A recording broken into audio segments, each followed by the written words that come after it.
Oi, meu povo, boa noite. Tudo bem?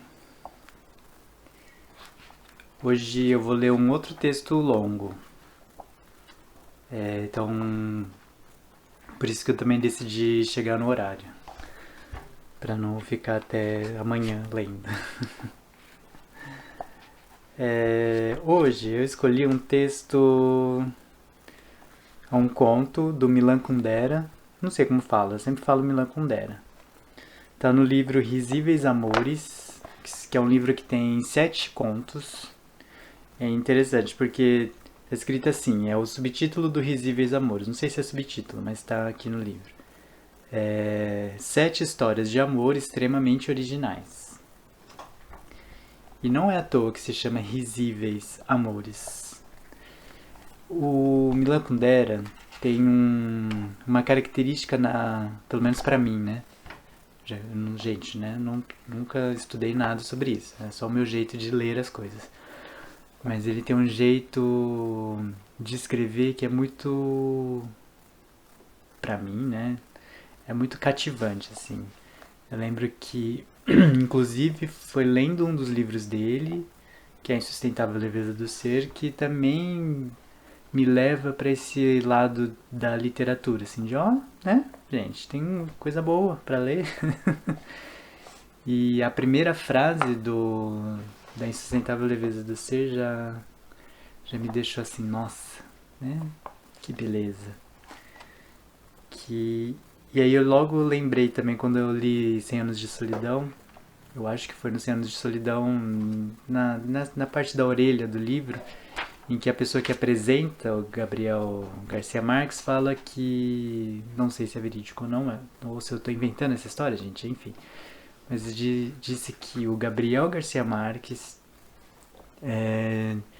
entendeu para ele que ele seria um escritor a partir do momento em que ele lê a primeira frase do livro A Metamorfose do Kafka. Que, né, quando ele se transforma num inseto. Enfim, né, eu tô divagando, não precisa, gente. O conto se chama Jogo da Carona. E ele é dividido em 12 mini capítulos, assim. E aí, eu acho que vale para entender o que é o Milan Kundera, para daí fazer como o Hernani fez. O Her tem todos os livros dele que já foram lançados em português e que ele tem encontrado. Inclusive esse é do Her. Porque ele é sensacional. Vamos lá então. A agulha do mostrador de gasolina oscilou bruscamente em direção ao zero e o jovem motorista comentou que era espantoso o quanto aquele conversível bebia. Desde que não fiquemos sem gasolina como da última vez, observou a moça, de mais ou menos 22 anos, lembrando os vários lugares em que essa desgraça já acontecera. O rapaz disse-lhe que não se importava, pois tudo o que lhe acontecia em sua companhia tinha sabor de aventura. A moça não era da mesma opinião. Quando ficavam sem gasolina no meio da estrada, a aventura era só para ela, pois ele se escondia e ela tinha que usar e abusar de seu encanto feminino. Fazer parar um carro, ser levada até o posto de gasolina mais próximo, depois parar outro carro e voltar com um galão. O rapaz comentou que os motoristas que a apanhavam deviam ser bem antipáticos, para que ela se queixasse assim de sua missão. A moça respondeu com um coquetismo desajeitado que algumas vezes eles eram bem simpáticos, mas que ela pouco podia aproveitar, ocupada em carregar o galão, e obrigada a deixá-los sem tempo de levar a conversa adiante. Monstro, disse ele. Ela replicou que monstro, se houvesse, seria ele. Deus sabe quantas moças o faziam parar nas estradas quando ele estava sozinho. Continuando a dirigir, ele a abraçou e deu-lhe um beijo na testa. Sabia que ela o amava e que era ciumenta. O ciúme não é um traço de caráter muito simpático, mas, se tomamos cuidado para não abusar dele, se vem acompanhado de recato, ele tem, apesar de todos os inconvenientes, qualquer coisa de comovente. Pelo menos ele pensava assim. Tendo apenas 28 anos, achava-se velho e imaginava conhecer das mulheres tudo que um homem pode conhecer. O que apreciava na moça, sentada ao seu lado, era justamente aquilo que achava mais raro encontrar nas mulheres: a pureza. A agulha do mostrador já estava em cima do zero quando viu à direita da estrada uma placa indicando que havia um poço a 500 metros. Logo que a viu, ela sentiu-se aliviada. Ele colocou a seta para a esquerda e subiu no calçamento diante das bombas de gasolina. Mas um enorme caminhão com um imenso tanque estava parado na frente das bombas e as enchia por meio de uma grossa mangueira. Chegamos em 1 hora, disse ele ao descer. Vai demorar muito? Perguntou ao homem do posto. 1 minuto. Eu conheço esse 1 minuto. Quis sentar-se de novo no carro, mas constatou que a moça descera pela outra porta. Desculpe, disse ela. Aonde vai? Perguntou ele de propósito, para desconcertá-la. Conheciam-se há 1 ano, mas ela ainda conseguia enrubescer na frente dele e ele gostava muito dos seus momentos de pudor. Primeiro, porque isso a diferenciava das mulheres que conhecera antes dela, e segundo, porque conhecia a lei da universal fugacidade, que lhe tornava precioso até mesmo o pudor de sua amiga. A moça detestava ser obrigada a lhe pedir, ele muitas vezes dirigia durante horas, sem interrupção, que parasse diante de um arvoredo. Ela sempre se irritava com a surpresa fingida com que ele lhe perguntava por quê. Ela sabia que seu pudor era ridículo e fora de moda. Em seu trabalho, constatara muitas vezes que caçoavam dela e a provocavam de propósito por causa de sua decência. Ela sempre enrubescia por antecipação diante da ideia que iria enrubescer.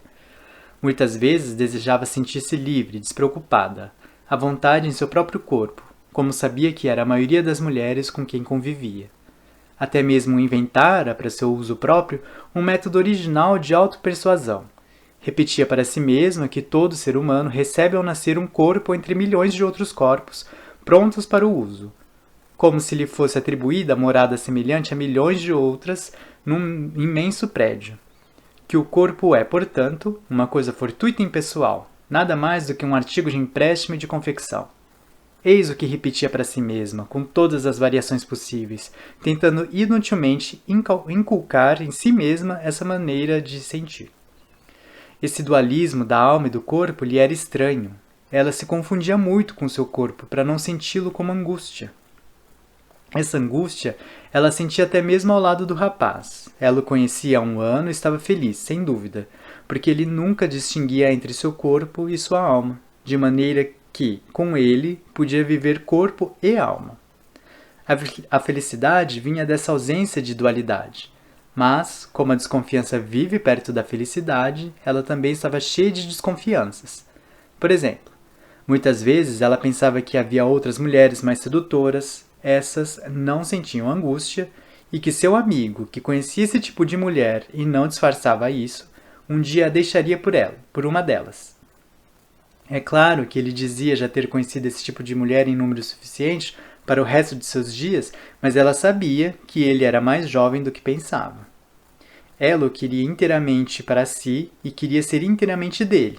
Mas, quanto mais se esforçava para lhe dar tudo, mais tinha a sensação de lhe recusar aquilo que proporciona um amor pouco profundo e superficial, aquilo que proporciona um flerte.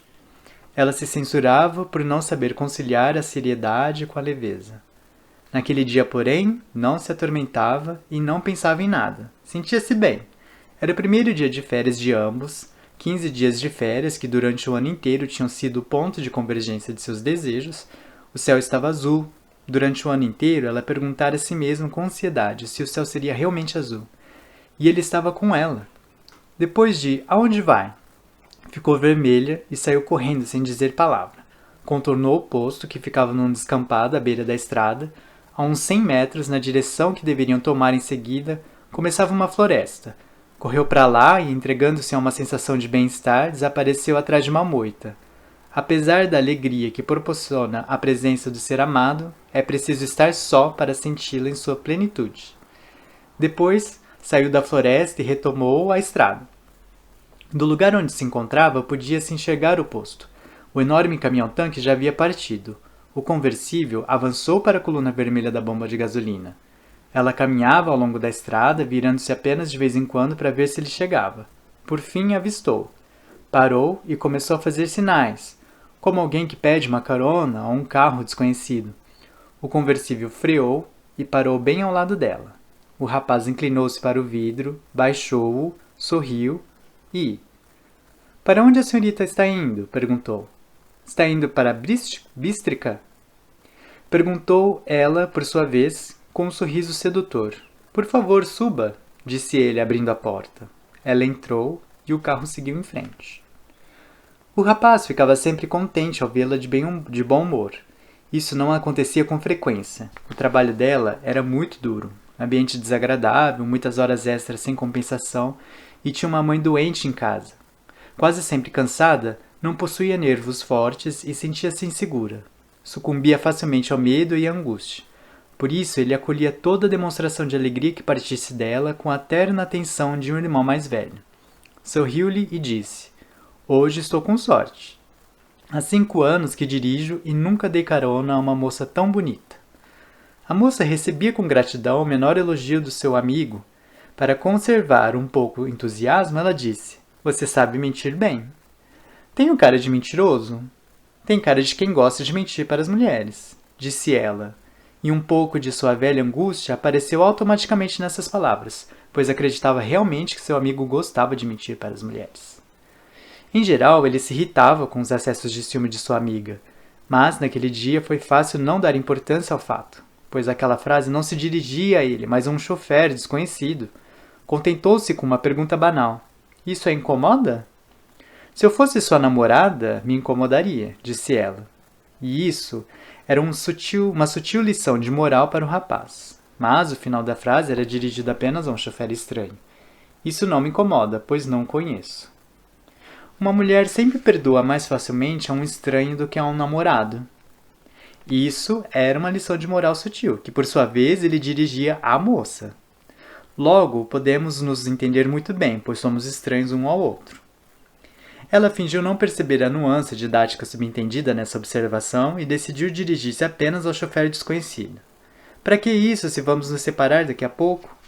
Por quê? Perguntou ele. Você sabe muito bem que vou descer em Bístrica. E se eu descer com você? Diante dessas palavras, ela levantou os olhos para o rapaz e constatou que ele era exatamente como imaginava nos momentos do mais agudo ciúme. Assustou-se com a sedução que ele usava para envolvê-la. A moça desconhecida da carona em que ela se transformara. E que lhe caía tão bem. Replicou então com insolência provocante. Fico pensando o que você faria comigo. Não teria que pensar muito para saber o que fazer com uma moça tão bonita, disse ele galantemente. E ainda, dessa vez, dirigia-se muito mais à moça do que à personagem da carona. Essas palavras elogiosas foram como se ela o tivesse apanhado em flagrante delito, como uma confissão arrancada por hábil subterfúgio. Sentiu-se tomada por um brusco e rápido movimento de cólera e disse: Você confunde seus desejos com a realidade. Ele a observava. O rosto teimoso da moça estava crispado. Sentiu por ela uma estranha piedade e desejou voltar a encontrar seu olhar habitual, familiar, que ele considerava simples e infantil. Inclinou-se para ela, envolveu-lhe os ombros e, querendo acabar com o jogo, pronunciou docemente seu nome. Mas ela se desvencilhou e disse: Acho que você está indo muito depressa. Desculpe, senhorita, disse ele desconcertado. Depois fixou os olhos na estrada sem dizer nada. Mas a moça desistiu desse ciúme tão depressa quanto nele caíra. Tinha bom senso o suficiente para saber que tudo não passava de um jogo. Achava-se até mesmo um pouco ridícula por tê-lo repelido num movimento de ciúme. Esperava que ele não tivesse percebido. Felizmente, ela possuía a faculdade milagrosa de modificar logo em seguida o sentido dos seus atos e resolveu que não o repelira por ressentimento, mas apenas para continuar o jogo, cuja leveza convinha tão bem a um primeiro dia de férias. Portanto, ela era mais uma vez a moça da carona que acabara de repelir o chofer muito atrevido, mas apenas para atrasar a conquista e torná-la mais saborosa. Voltou-se ligeiramente para ele e disse com voz carinhosa: Não queria magoá-lo, senhor. Desculpe, não vou mais tocar em você, disse ele. Ele ficou zangado, porque ela não o compreendera e se recusara a ser ela mesma no momento em que ele o desejara. E já que ela insistira em conservar a máscara, ele transferiu a raiva para a carona desconhecida que ela representava. Nesse momento, descobriu o personagem de seu papel. Desistiu dos elogios, que era uma forma disfarçada de agradar a amiga, e pôs-se a representar o homem duro que, em suas relações com as mulheres, acentua os aspectos mais brutais da virilidade: a vontade, o cinismo, a segurança. Esse papel estava em contradição total com a terna solicitude que sentia por ela. É verdade que antes de conhecê-la tinha se mostrado menos delicado com as mulheres, mas mesmo então não tinha nada do homem duro e satânico, pois não se caracterizava nem pela força de vontade, nem pela ausência de escrúpulos. No entanto, se não se assemelhava a esse tipo de homem, por isso mesmo desejara parecer-se com ele. Certamente é um desejo bastante ingênuo, mas o que fazer se os desejos pueris escapam a todas as armadilhas do espírito adulto e às vezes sobrevivem até a mais longínqua velhice? E esse desejo pueril aproveitou a oportunidade para encarnar o papel que lhe era proposto. A superioridade sarcástica do chofer convinha à moça. Libertava-a de si mesma, pois ela mesma era, antes de tudo, o ciúme. A partir do momento em que seu amigo deixou de exibir seus talentos de sedutor para mostrar apenas o rosto fechado, o ciúme se aplacou.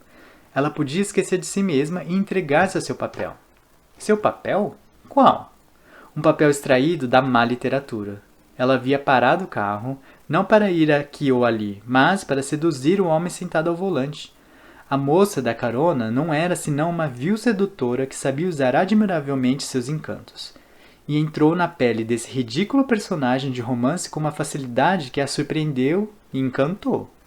Foi assim que ficaram um ao lado do outro, um chofer desconhecido e uma carona desconhecida. O que o rapaz mais lamentava não ter encontrado na vida era a despreocupação. A estrada de sua vida era traçada com o mais implacável rigor. O trabalho não se limitava a absorver-lhe 8 horas diárias. Impregnava o resto de seu dia com o tédio obrigatório das reuniões e dos estudos em casa, e invadia sua escassa vida privada, que nunca ficava preservada e que muitas vezes fora alvo de comentários e discussões públicas. Paravam sobre eles os olhares de inúmeros colegas, homens e mulheres. Até mesmo as 2 semanas de férias não traziam nenhuma sensação de libertação e de aventura. Também se estendia sobre elas a sombra cinzenta de um rigoroso planejamento. Por causa da escassez de alojamentos para as férias, ele fora obrigado a reservar com 6 meses de antecedência um quarto nos Tatras. E para isso fora necessária uma recomendação do comitê sindical da empresa em que trabalhava, cujo espírito onipresente não parava de seguir seus gestos e seus atos. Havia acabado por acertar tudo isso, afinal, mas às vezes tinha a horrível visão de uma estrada em que era perseguido sob os olhos de todos, sem nunca poder se desviar. Precisamente nesse momento, essa visão apareceu e a estrada imaginária confundiu-se com a estrada real em que andava. A estranha e rápida associação de ideias provocou nele uma súbita extravagância. Aonde você disse que ia? A Bístrica. E o que vai fazer lá? Tem um encontro. Com quem? Com o senhor. O carro acabava de chegar a um grande cruzamento. O rapaz diminuiu a marcha para ler a placa com as indicações, em seguida tomou à direita. E o que acontecerá se você não for ao encontro? Será a culpa sua e você terá que tomar conta de mim. Não percebeu que acabei de tomar a estrada de Novezanski? É mesmo? Você perdeu a cabeça. Não tenha medo, eu tomo conta de você, disse ele. O jogo assumiu logo um novo aspecto. O carro se afastara não apenas do destino imaginário, Bístrica, como também do verdadeiro destino para o qual se dirigia naquela manhã, os Tatras e o quarto reservado. A existência representada invadia a existência real. Ele se distanciava a um só tempo de si mesmo e do caminho rigoroso do qual até então nunca se afastara. Mas você me disse que ia aos Tatras, surpreendeu-se ela. Vou aonde quero, senhorita. Sou um homem livre, faço o que entendo e o que me agrada. A noite começava a cair quando chegam a Nova Zamki. O rapaz nunca tinha estado lá e precisou de um bom tempo para se orientar. Parou várias vezes para perguntar às pessoas onde ficava o hotel. As ruas estavam esburacadas e levaram uns 15 minutos para chegar ao hotel, que afinal ficava bem perto, segundo as pessoas que informaram, depois de muitas voltas e desvios. O hotel nada tinha de convidativo, mas era o único da cidade e o rapaz estava cansado de dirigir. Espere aí, disse ele, saindo do carro. Assim que saiu, voltou, é claro, a ser ele mesmo. De súbito, desagradou-lhe o fato de estar num lugar totalmente imprevisto, ainda mais que não estava ali obrigado por ninguém, nem mesmo por vontade própria. Ele se censurava a extravagância, mas depois resolveu não se preocupar mais. O quarto dos Tatras podia esperar até o dia seguinte. E que mal havia em festejar esse primeiro dia de férias com um pouco de imprevisto? Atravessou a sala de jantar, esfumaçada, repleta, barulhenta, e perguntou onde era a recepção. Apontaram para o fundo do hall, ao pé da escada, onde uma loura atarefada pontificava sobre um quadro cheio de chaves. Conseguiu com dificuldade a chave do último quarto livre. Ao ficar sozinha, a moça também saiu do seu papel. Não estava nem um pouco aborrecida com a troca de itinerário. Tinha confiança demais no amigo para desconfiar do menor de seus atos. Mas, de repente, pensou nas outras moças que ele encontrara nas viagens e que tinham ficado esperando por ele no carro. Como ela estava agora? Coisa estranha, esse pensamento não a fazia sofrer. Sorria à ideia de que era uma desconhecida para ele, irresponsável e indecente. Uma dessas mulheres que lhe despertavam tanto ciúme.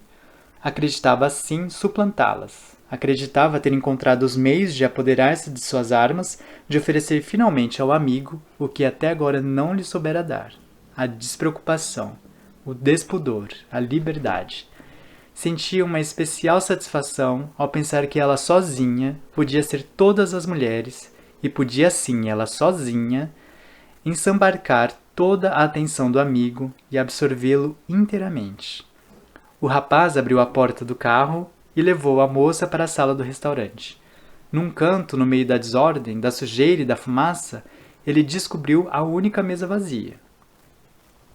Agora vamos ver como é que você vai cuidar de mim, disse a moça num tom provocante.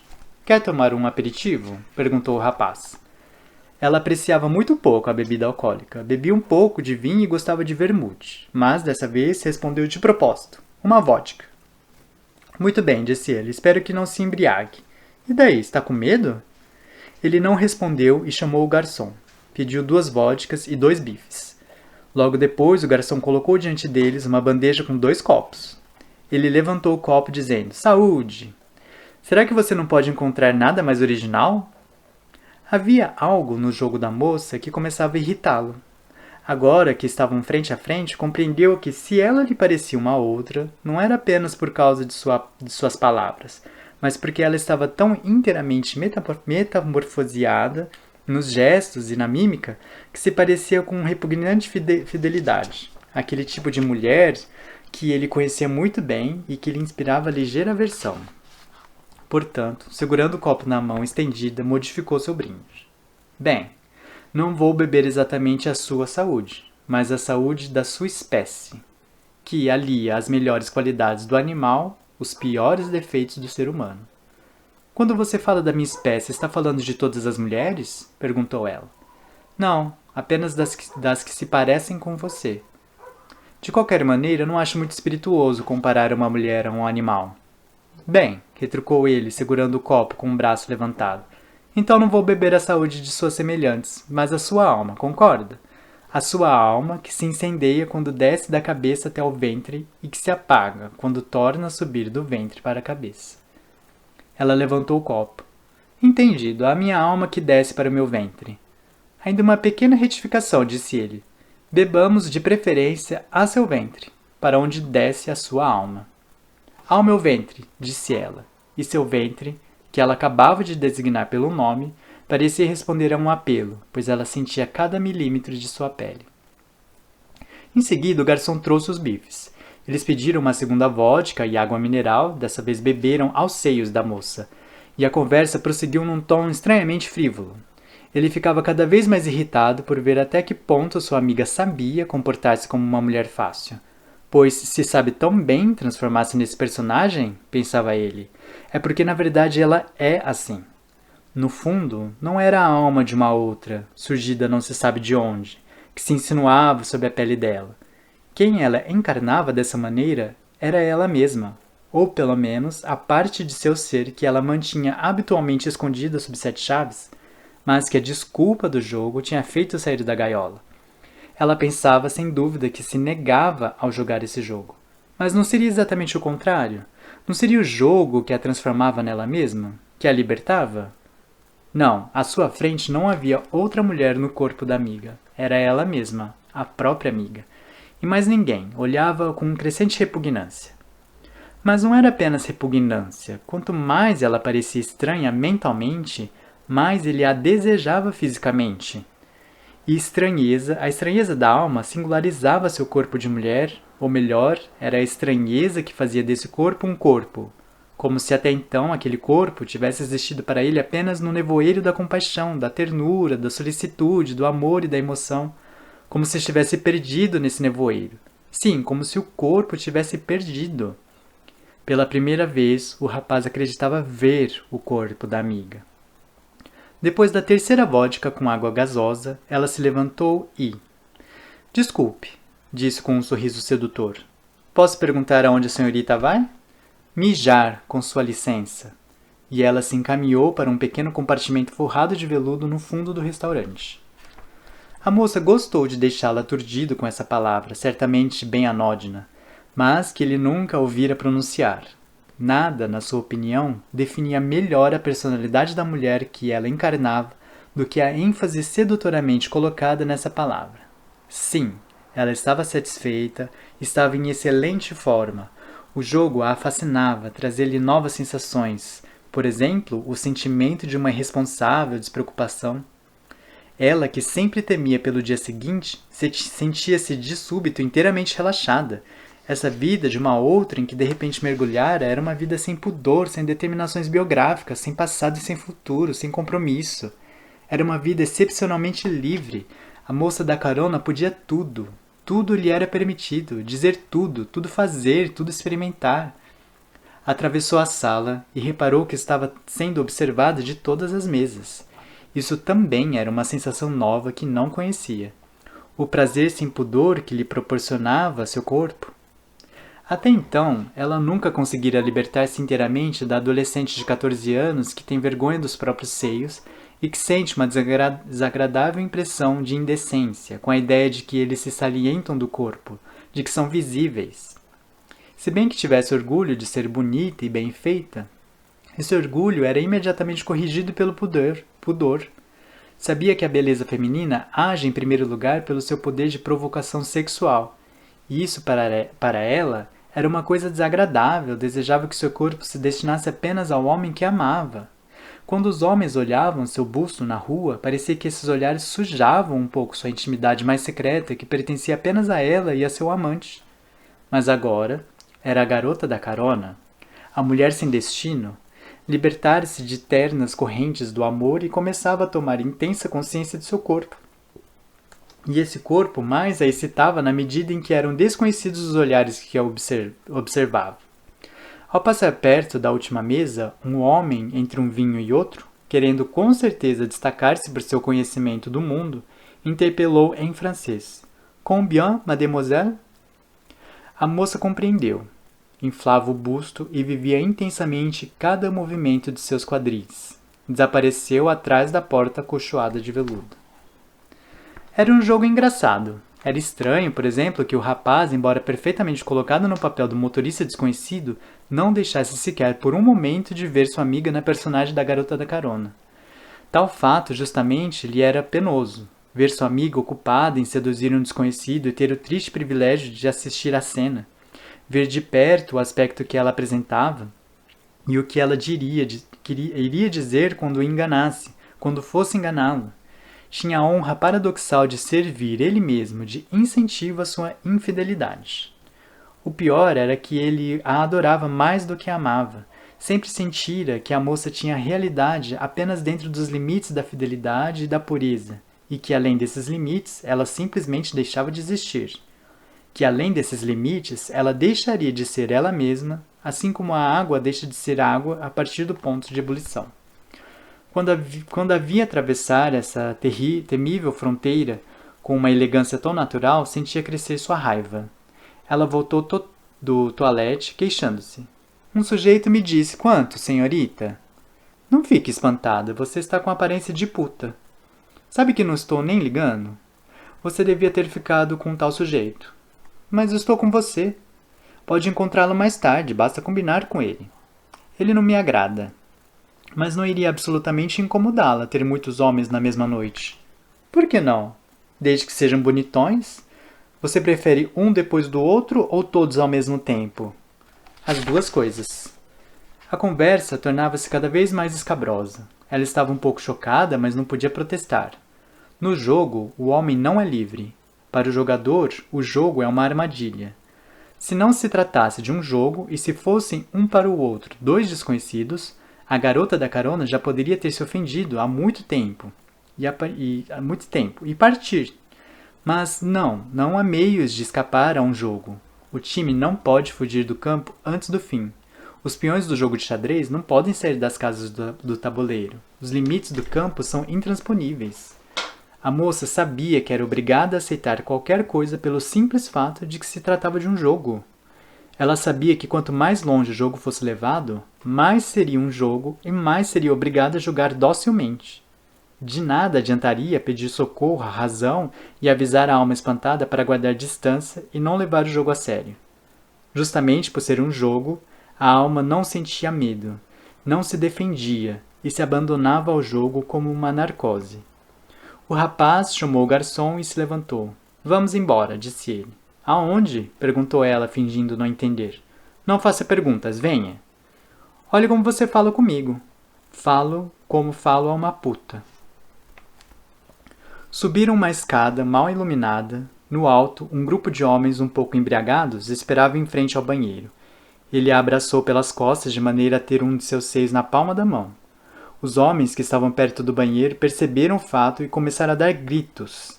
Ela quis se desvencilhar, mas ele mandou que se calasse. Fique quieta, disse ele, o que os homens acolheram com solidariedade brutal e alguns ditos obscenos dirigidos à moça.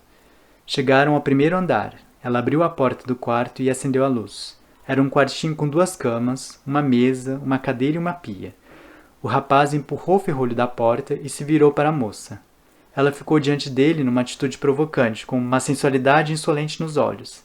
Ele a olhava e se esforçava para descobrir por trás dessa expressão lasciva os traços familiares que amava com ternura. Era como olhar duas imagens na mesma objetiva, duas imagens superpostas, aparecendo transparentes uma sobre a outra. Essas duas imagens superpostas diziam-lhe a sua amiga podia ter tudo dentro de si, que sua alma era terrivelmente amorfa, que a fidelidade podia existir nela tanto como a infidelidade, a traição como a inocência, a sedução como o pudor. Essa mistura selvagem lhe parecia tão repugnante quanto a mistura de um depósito de lixo. As duas imagens superpostas apareciam sempre transparentes, uma debaixo da outra, e o rapaz compreendia que a diferença entre sua amiga e as outras mulheres era uma diferença muito superficial, que no mais profundo de seu ser sua amiga era semelhante às outras mulheres, com todos os pensamentos, todos os sentimentos, todos os vícios possíveis, o que se justificava suas dúvidas e seus ciúmes secretos, que a impressão de contornos delimitando a sua personalidade não era senão uma ilusão a que o outro sucumbia, aquele que a olhava, isso é, ele mesmo. Ele pensava que essa moça, tal como a amava, não era senão um produto do seu desejo, de seu pensamento abstrato, de sua confiança, e que sua amiga, tal como era realmente, era essa mulher que estava ali, desesperadamente outra, desesperadamente estranha, desesperadamente polimorfa. Ele a detestava. O que é que você está esperando? Tire a roupa! Ela inclinou a cabeça coquetemente e disse, é preciso? Este tom evocava em seu ouvido um eco muito familiar, como se outra mulher já tivesse dito isso há muito tempo, mas nem sabia mais qual delas. Queria humilhá-la. Não a moça da carona, mas a ela, sua amiga. O jogo acabava de se confundindo com a vida. O jogo de humilhar a moça da carona não era senão um pretexto para humilhar sua amiga. Ele esquecera que era um jogo e detestava a moça que estava ali diante dele. Encarou-a, depois tirou uma nota de 50 coroas da carteira e lhe estendeu. Chega! Ela pegou as 50 coroas e disse, você não é muito generoso. Você não vale mais do que isso, disse ele. Ela encostou o corpo no dele. Você está se comportando mal comigo. Tem que ser mais gentil, faça um esforço. Ela o abraçou, estendendo os lábios para ele, mas ele pôs os dedos em sua boca, afastando-a com suavidade. Só beijo as mulheres que amo. E a mim você não ama? Não. Quem você ama? Isso é da sua conta? Tire a roupa. Nunca ela se despira assim. A timidez, a sensação de pânico no mais profundo de seu ser, a vertigem, tudo aquilo que sentia quando se despia em frente ao rapaz e que ela não podia dissimular na escuridão, tudo aquilo desaparecera. Permanecia diante dele, segura de si, insolente em plena claridade, e surpresa por descobrir de repente gestos até então desconhecidos ao tirar a roupa de forma lenta e embriagadora. Atenta a seus olhares, ela tirava a roupa, uma peça depois da outra, amorosamente, saboreando cada etapa desse despojamento. Mas, em seguida, quando ficou completamente nua diante dele, pensou que o jogo não podia continuar, que ao se despojar de suas roupas, havia tirado a máscara e estava nua, o que significava que era apenas ela mesma e que o rapaz precisaria tomar a iniciativa de vir na sua direção, fazer um gesto com a mão, um gesto que apagaria tudo e a partir do qual só haveria lugar para suas mais íntimas carícias. Ela estava nua diante dele e havia parado de jogar. Sentia-se embaraçada e o sorriso que na realidade pertence somente a ela apareceu em seu rosto, um sorriso tímido e confuso.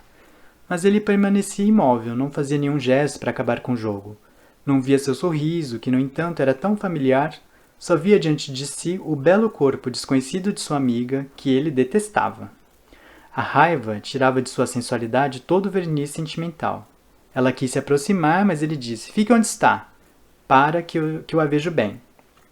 Desejava apenas uma coisa, tratá-la como prostituta. Jamais conhecera uma prostituta, e a ideia que fazia delas lhe fora transmitida pela literatura e por ouvir falar. Foi essa imagem que evocou, e a primeira coisa que visualizou foi uma mulher nua com meias pretas, dançando na tampa lustrosa de um piano. Não havia piano no quarto do hotel, mas apenas uma pequena mesa encostada na parede, coberta com uma toalha. Mandou que sua amiga subisse nela, ela fez um gesto de súplica, mas você foi paga para isso, disse ele. Diante da implacável decisão que percebeu em seu olhar, ela se esforçou para prosseguir com o jogo. Mas não tinha mais forças. Com lágrimas nos olhos, subiu na mesa. A mesa media, quando muito, 1 metro de comprimento por 1 de largura e estava bamba. De pé, em cima dela, sentia medo de perder o equilíbrio. Ele estava satisfeito de ver esse corpo nu que se elevava diante de si e cuja insegurança medrosa fazia com que se tornasse ainda mais tirânico. Queria ver esse corpo em todas as posições e sob todos os ângulos, como imaginava que outros homens o tinham visto e o veria. Tornara-se grosseiro e sensual. Dizia as palavras que ela nunca o ouvira pronunciar. Ela queria resistir, escapar desse jogo, chamou-o pelo nome, mas ele a obrigou a calar-se, dizendo que ela não tinha o direito de lhe falar nesse nome, nesse tom familiar. Acabou cedendo, transtornada, quase em pranto. Inclinou-se para frente, depois abaixou-se, obedecendo o desejo dele, fez a saudação militar, depois um requebro para dançar um número de twist, mas, num movimento brusco, fez a toalha deslizar e quase caiu. Ele a amparou e a levou para a cama. Abraçou-a. Ela ficou contente, pensando que o jogo sinistro terminara. Que, de novo, iam ser como eram na realidade, quando se amavam. Quis encostar os lábios no dele, mas ele a afastou, repetindo que só beijava as mulheres que amava. Ela explodiu em soluços, mas nem conseguiu chorar, porque a furiosa paixão do amigo se apoderou pouco a pouco do seu corpo, terminando por abafar os gemidos de sua alma. Logo depois havia apenas 2 corpos perfeitamente unidos na cama, sensuais e estranhos um ao outro. O que acontecia agora era o que ela sempre temera mais que tudo no mundo, o que sempre evitara: o amor sem sentimento e sem amor. Sabia que atravessara a fronteira proibida, além da qual se comportava sem a menor reserva e em total comunhão. Apenas experimentava, num recôndito do seu espírito, uma espécie de medo ao pensar que nunca sentira tal prazer e tanto prazer como dessa vez, além dessa fronteira. Depois tudo acabou. O rapaz afastou-se dela e puxou o comprido fio que prendia sobre a cama. A luz apagou-se. Ele não queria ver o rosto dela. Sabia que o jogo terminara, mas não tinha nenhuma vontade de voltar ao universo de suas relações habituais. Tinha medo dessa volta. Permanecia ao lado dela, no escuro, evitando qualquer contato com seu corpo. Logo depois, ouviu soluços abafados. Num gesto tímido, infantil, a mão da moça tocou a sua. Ela o tocou, afastou-se, voltou a tocá-lo. E uma voz se fez ouvir, suplicante, entrecortada de soluços, que o chamava pelo nome e dizia: Sou eu, sou eu. Ele se calava, imóvel, e compreendia muito bem a triste inconsistência da afirmação de sua amiga, na qual o desconhecido se definia pelo mesmo desconhecido. Os soluços se transformaram num pranto sentido. A moça ainda repetiu por muito tempo essa comovente tautologia: Sou eu, sou eu, sou eu. Então ele começou a pedir socorro à compaixão, e teve que chamá-la de muito longe, pois ela não estava em nenhum lugar ao alcance de sua mão. Para poder consolar a moça, tinham ainda pela frente 13 dias de férias. Tão bom esse texto, né? Nesci. Ah, gente, esse é o Milan Kundera. Sensacional. Ah, obrigado, Yaha. Não sei quem é você. Mas obrigado, gente. Recomendo todos os livros do Milan Kundera. Tchau, gente. Obrigado. Tchau, tchau.